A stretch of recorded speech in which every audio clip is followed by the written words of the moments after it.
This is the first time we've ever made a video on this car. Did you know that? We're driving my dad's Toyota, and it's a very big vehicle. I'm scared. It's raining. Oh, I have to turn this down. Welcome to today's video. This is a very, very special day. This is Carly's first time at Springdale Cemetery. Oh, is that your phone? It's probably my dad. That scared me. I'll call him back later, he's fine.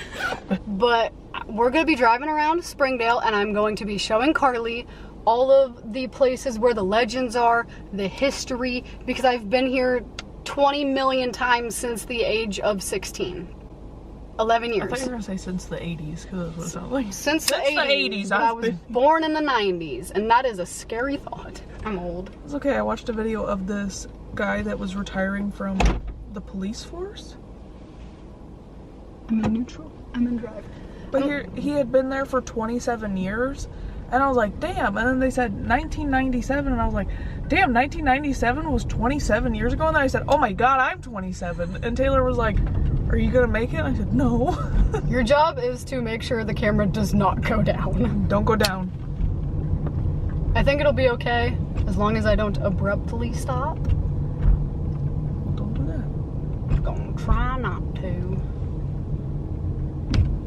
Or hit any massive bumps. These roads also suck. That is a massive pothole. My dad's Cadillac would not have made it through this. Oh, dear. Hello?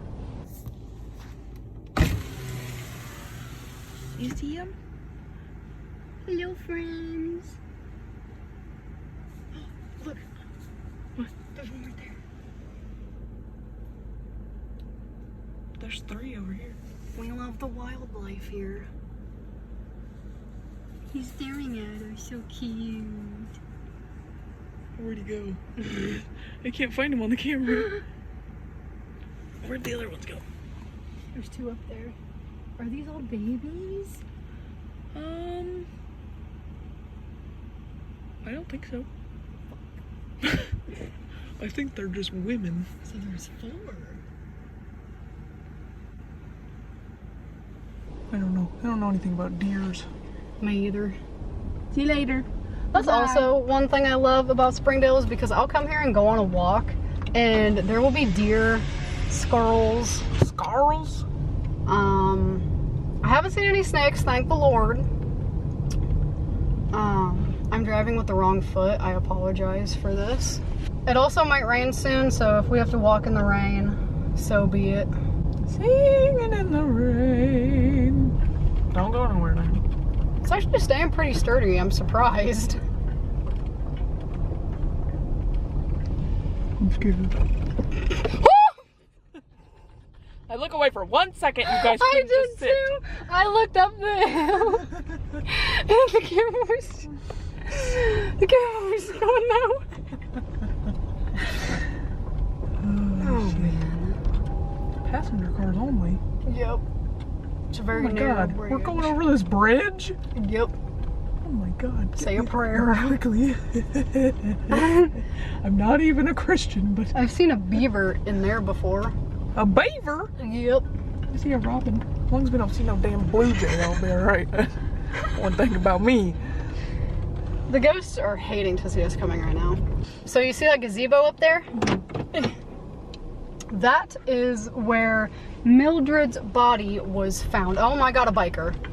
Sir, it's raining, you're gonna get syphilis. Do not be out here riding your bike. That's not a biker, that's a cyclist.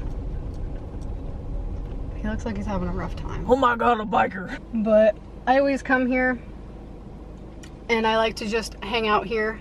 I like to come here, you know, talk to Mildred, and then I like to go to the actual cemetery where she's buried and talk to her there too. Mildred Hallmark was murdered by Gerald Thompson, the first serial rapist in Peoria, Illinois.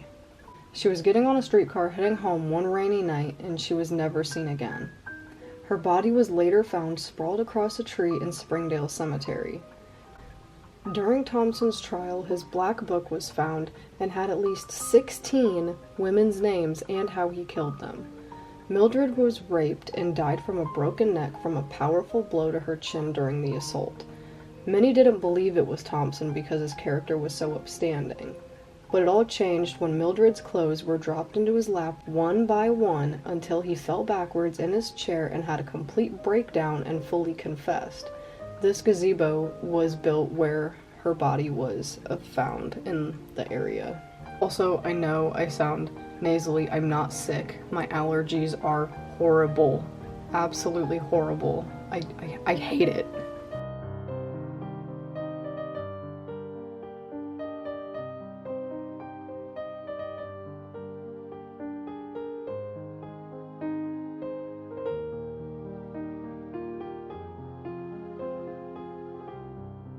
They say they will see her spirit sitting on this bench right here. Just sitting here. And then she'll disappear. She also comes as an orb of light. I've actually captured this orb on camera before, but then my dumbass got a new phone and didn't transfer everything over, so that picture is lost in the void now.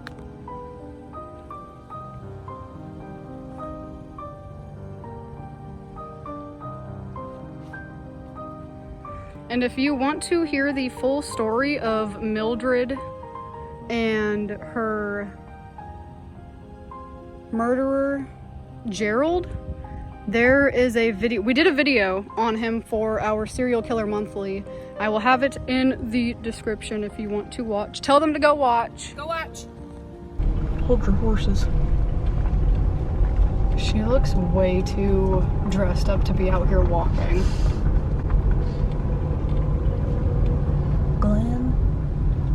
The Glen.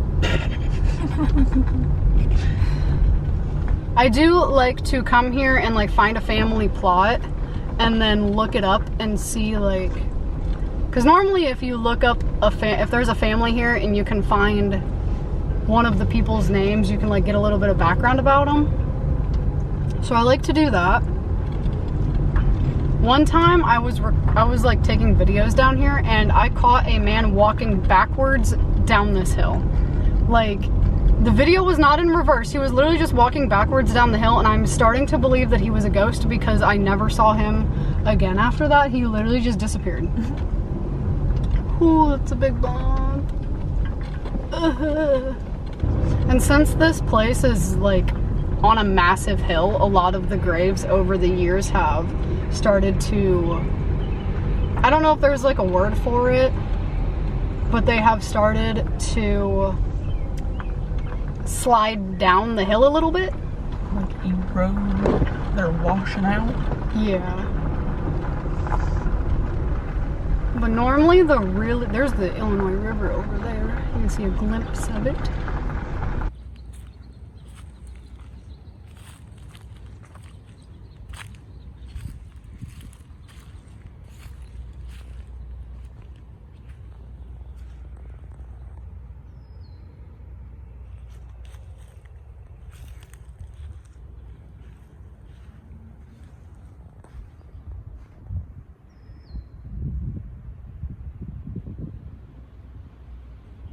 Don't know the story behind this statue except that it is said the statue comes to life at night. I don't know the story behind that. I will research that. Okay, and now for this one, I didn't find jack shit about this statue except that the statues in Springdale come to life at night. I have absolutely no idea what the story is behind this woman, but the statue is creepy nonetheless. Check this out. Check these out. So Billy Post Block, so a Block family member, but it doesn't have a death date, and neither does this one. Carl Christ Block the Second, 1942. So they were born a year apart, but no death date on this one either. So what do these? Wait, none of them do. What's this? So Daryl Block. Oh, Daryl. I'm so sorry. What is? Must be Frederick. No, this is an R. R, yeah, Frederick L. Block the Third, and then Mary Nell Block. So where are... First, I just want to say that we are idiots. Those people, those 4 graves that we just showed, they're probably not dead yet. That's why there's no death date. They're probably still alive somewhere. We're just stupid. My apologies. But I found a little bit of significance about this family plot, and I wrote out a whole family tree. In this 3 minutes, I'm just going to talk about it, okay? The first person buried in this family plot was Frederick L. Block, and he came over here from Germany, which is insane. And he was born in 1855 and he died in 1906. He married Dina Schneider Block in 1858 and she died in 1903. These are not in order. I'm sorry, I could not put them in order because when I was filming this, I did not know the arrangement. They had 4 children. Hajo Henry Block from 1883 to 1943, Carl Christian Block from 1884 to 1939, Anna Christina Block, she was born in 1888 and died in 1951, and then Agnes Sophia Block Bradley, 1891 to 1985. Hajo married Hazel Margaret Nash McLaughlin, and she was born in 1888 and died in 1969. Carl married Jeanette Avery Powers Block, and she was born in 1883 and died in 1942. Anna Christina Block married Charles Clark Vance, and he was born in 1885 and died in 1977. And then Agnes married Tobias E. Bradley, and he was born in 1891 and died in 1960. Now, Carl and Christian look like they are the only ones that had kids out of that group, and they had Frederick Lawrence Block, who was born in 1910 and died in 1980, and then Marie Powers Block, who only lived a year. She was born in 1912 and died in 1913. But then Frederick married Gertrude Slack Block, and she was born in 1911 and died in 1994. They had William S. Block. I found his obituary, and I will put it up somewhere in this. I don't even know. But he was a pretty prominent person, it looks like. Like, he seems like he was an important individual. But he was born in 1944 and died in 2014. And then it looks like his siblings were Frederick L. Block III and Carl C. Block II. Those two, and then their 2 wives or significant others, are the 4 graves at the very top that have no markings. They may still be alive. I don't know for sure. I could not find them. It's starting to rain. Well, it's kind of been raining. It's a little sprinkly. But the temperature dropped and now I'm cold. What's that one? I have no clue. I can't see it from here. We'll have to do an episode where we go to like every mausoleum and figure out what the fuck's up with them. I put black on, and as soon as I did that, my hair looks a lot more orange now. Let me remind you, this hair was red in October, and now it's going back to orange. Sorry, one time she had pink that we couldn't get rid of, no matter what we did. God, that's trauma right there. Never use splat hair dye on your hair. It was purple, and then it turned neon pink. Is there not a name on this one? It is built into the stone, I think. No? L? Yeah, I don't see nothing. I don't see it either. Hang on, I'll go investigate. Normally it would be like very clear. Take the camera with you. Just hold it like that. You're coming with me. You might have to flip the thing down.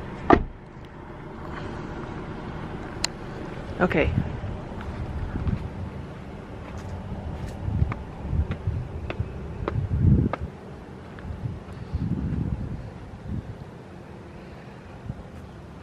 I'm trying to figure out if there's a name on this one. Oh. You see it?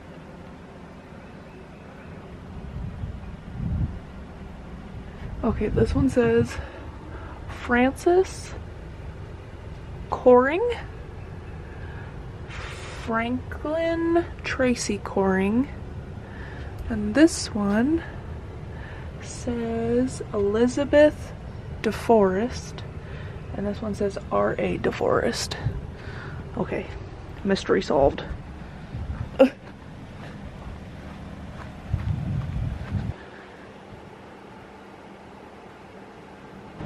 The stones are inside that gray you see in the door. Oh. Is like stone markers. Was there a name? Yeah. That's a great question. That's a great question. One of them was DeForest, and the other one was like Coring, I think. DeForest. That sounds familiar. I feel like Reed Timmer with a camera right there. I got up there and I was like, oh, we found it. So just to let you guys know, last week, Reed Timmer was here, and it scared the fuck out of her, and I was fangirling so hard. Because I had just learned of this man's existence the week prior. And she said, he's not here right now, he's in Missouri, so we're safe. But if he's ever around, we're fucked. The next day.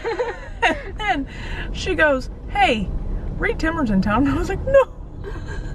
I was so fucking hyped. And then he came to the town that we live in. Our little tiny town that nobody ever goes to. Oh, I was geeked so fucking hard. Bush? Easton? Oh! Sorry, guys. There's another jobst.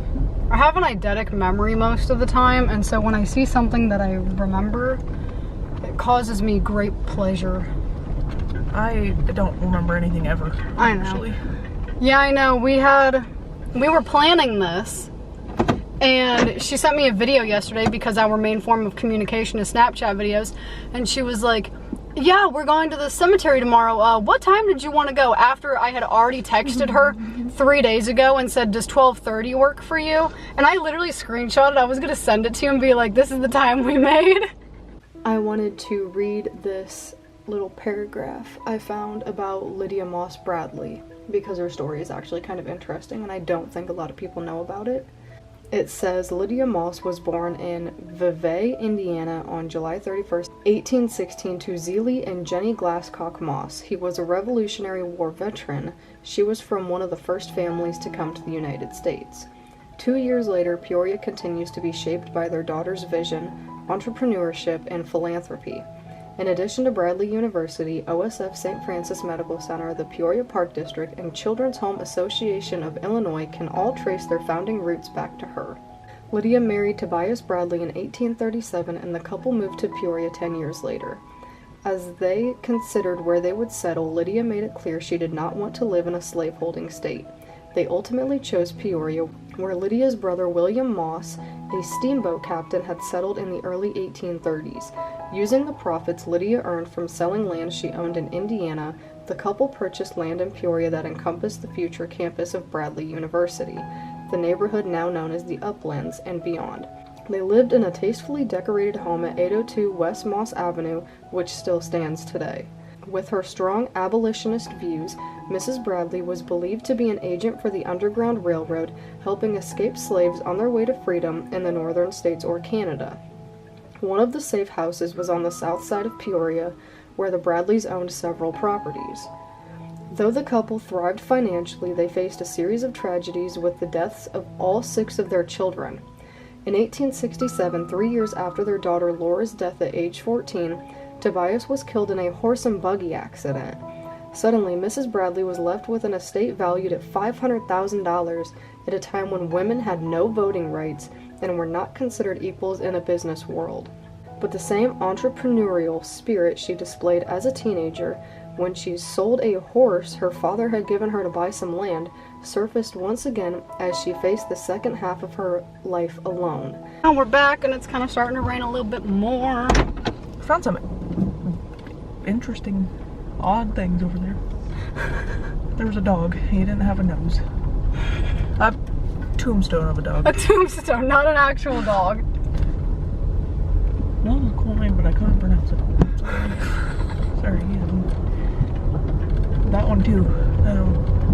Once you start putting a bunch of consonants next to each other with no vowels, I'm lost. Or if it's all vowels next to each other. Yeah. Cole. I can read that one. Cole. We're coming up to the Witch's Circle.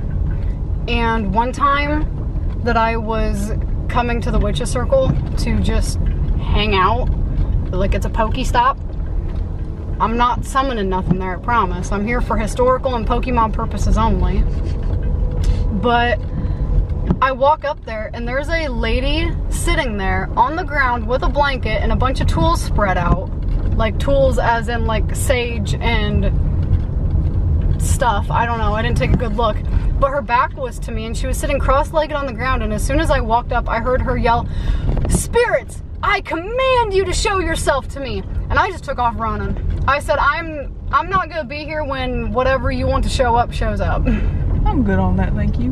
We're coming up to the Witch's Circle. They call it the Witch's Circle, obviously, because it's laid out in a circle, and legend has it, which I think it's more true than a legend, but people would come and do rituals here. Whether they are satanic or held by witches is up for debate. I believe that, you know, why not both? Why couldn't both have happened? But this plot is actually home to the Cole family, and the reason that his is so far back, way to go, Connie. The reason that it's so secluded and like this is because he is the person who created the first distillery in Peoria, Illinois. So he got a big obelisk, and there is his wife, Chloe, and him, A.S. Cole, and then all over here are his children. And then that monument right here is also for his children. They are not from here. I believe they're from Massachusetts.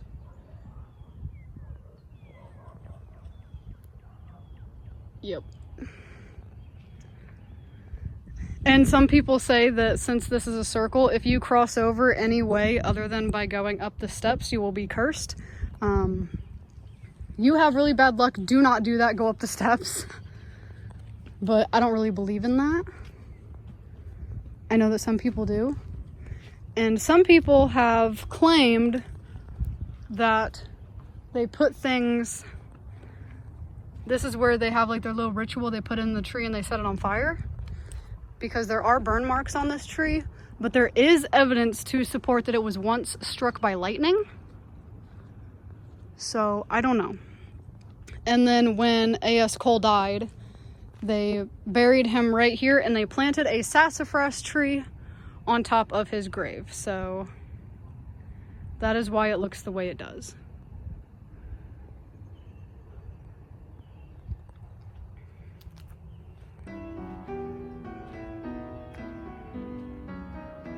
This is his wife.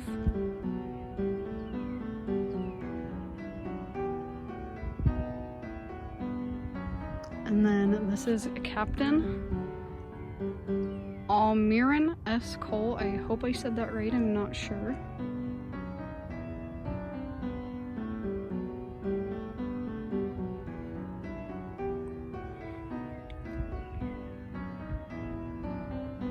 And then this is the monument for just the children, and it has a prayer on it. And then all of these are other family members.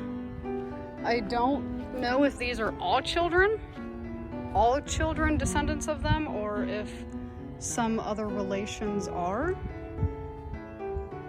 But I know they did have quite a few kids, and quite a few kids did not live to be very long. And also, if you want a more in-depth version, you can go to the millions of videos that I have on here of the Witch's Circle, where I go more in-depth. It's just raining right now, and I don't want to be out here very long and get sick.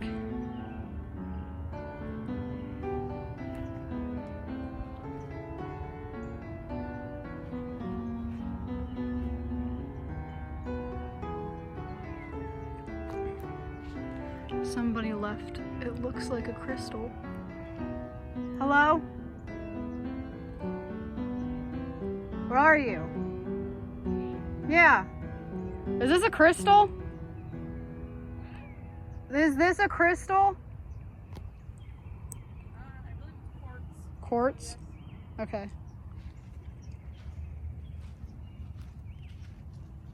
It looks like this had been recently cleaned. I know I've been here before and these were in pretty bad shape. So it kind of looks like they've gotten a nice cleaning since the last time I've been here.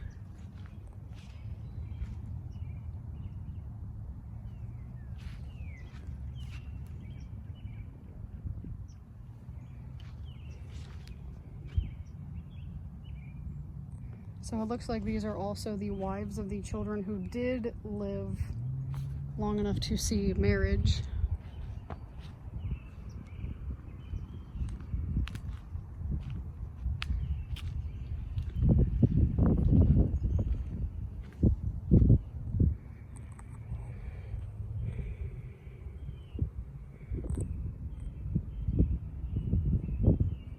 Just stay like this. Don't be moving on me. You're doing a good job as it is. But one time I was at the witch's circle and I was just sitting there. I don't do rituals there. I just sit there because I like the calm. I like the energy. I just like to be there. And I literally heard a male and a female having a conversation like right next to me. There was nobody else there. And I believe that it was A.S. Cole and his wife Chloe talking, because I was sitting right by their graves. And some people say that there are demonic spirits there, there are spirits there that were summoned, and that could very well be true. I've never ran into one of those, but I've also never been here to do a legit investigation. But I do believe that there is a spirit of the Cole family there, at least two, and maybe I was hearing them talk whenever I was there. I think this was like 3-4 years ago. But that has always just stuck with me. Would you like to talk about your podcasts and how you can't listen to scary videos, but you can go ghost hunting? She wants me to get into the psychology. So, I was telling her about how I am re-listening to an audiobook because I keep trying to get into audiobooks, but I listened to this one. It was Lights Out, if anybody wants to know. And the audiobook is really, really good. And the voice actor's name is Jacob Morgan. I tried some of his other books, didn't like them. But this audiobook, it sounds like two people having a conversation in a movie. It's not just somebody monotone voice reading a book. So I decided to re-listen to this audiobook. And then I told my boyfriend about it. Like, I'm re-listening to this audiobook. And he goes, well, why don't you try like those podcasts where they read like scary stories from Reddit? And I was like, no. And he's like, well, why? And I was like, because I'll be scared. I can go on an investigation. I can be in a creepy basement and sit there and watch Jordan get poked in the ribs by a ghost. I can sit there and I'm fine with that. But watching a scary movie, a scary YouTube video, nothing. I don't even care if it's fake. A horror movie? No.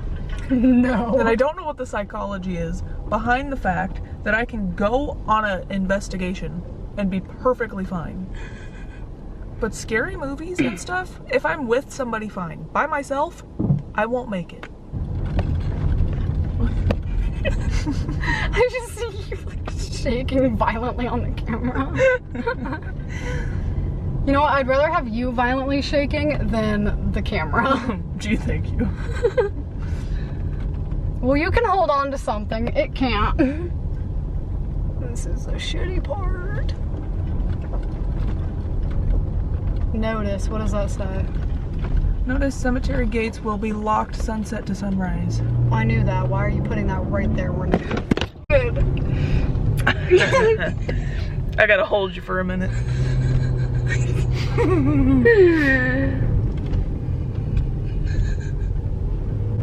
Oh shit, we're not coming up here. Turn the camera off. Nothing violently bad happened. We just came upon... I messed it up. Okay, there we go. We just, there was a funeral going on and yeah. that's a really big hill and we couldn't see anything, and we got up there and she's like, turn that camera off. And I was like, I'm just going. So we're gonna go up this way. I did not want to be disrespectful. I don't know what the tree is called, so here's a picture of it. Every time I walk by one of those trees and I smell it, 30 seconds later I go into a sneezing fit and I feel like I'm gonna die. So I'm willing to bet I'm allergic to that tree.